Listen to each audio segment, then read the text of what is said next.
beef pares or beef stew. Yan ang ating menu for today's video. Let's start with, nagisa lang tayo ng bawang at sibuyas. At siyempre ang ating beef na laman na may gatil-gatil ay napalambutan ko na sa pressure cooker ng 20 minutes para masarap.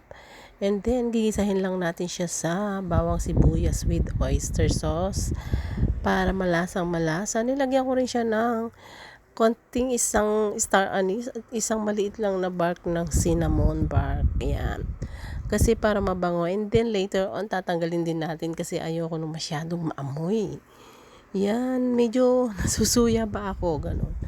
Yan. Lalagyan lang din yan ng konting brown sugar.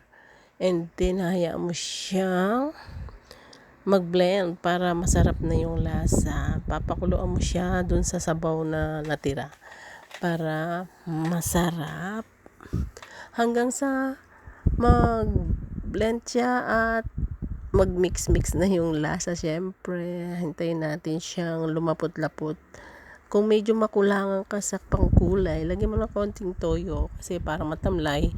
And then, pag ganyan marami pang sabaw, lagyan mo na yan ng pang arte-arte lang yung garnish na yan na carrots. And then, lalagyan mo na yung celery mo na alam mo na yung celery, yung cornstarch na kinanaw sa tubig para maging malapot. Yan kasi yung effect ng pares natin mga Pinoy. Gusto nang may malapot na sabaw para may pambahog tayo sa kanin.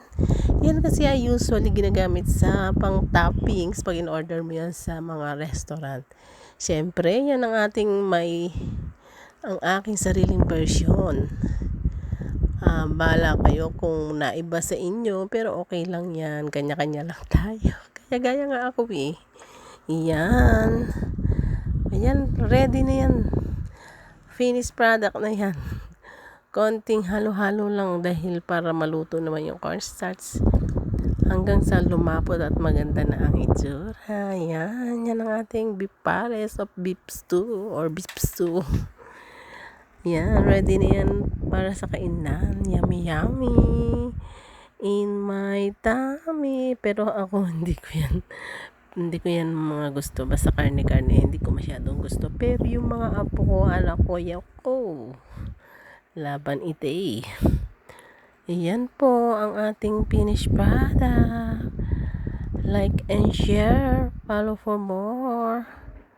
This is your Mom Shidals ng Delicious Kitchen. Paki-share naman po.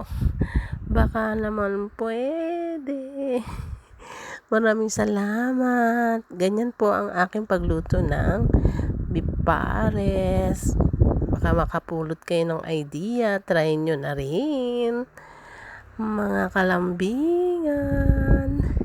Maraming salamat mga ka-El.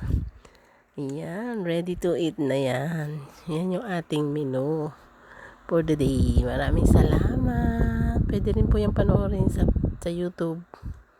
Thank you, thank you, thank you. Yummy, yummy na. Maraming salamat sa panonood. This is it.